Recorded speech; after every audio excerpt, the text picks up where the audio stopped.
గ్రహాధిపతి మకర రాశి కాబట్టి, మకర లగ్నం కాబట్టి శని. రాశి మేషరాశి, లగ్నము మకర లగ్నము. రాశ్యాధిపతి కుజుడు, లగ్నాధిపతి శని. జాతకుని యొక్క రాశి చక్రము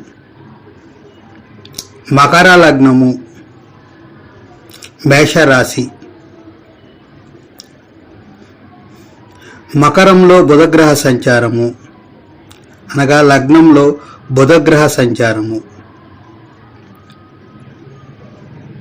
తృతీయంలో గురుగ్రహ సంచారము. చతుర్థంలో చంద్రగ్రహ కేతుగ్రహ సంచారము. పంచమంలో కుజగ్రహ సంచారము.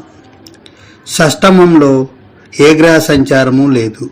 సప్తమంలో శనిగ్రహ సంచారము.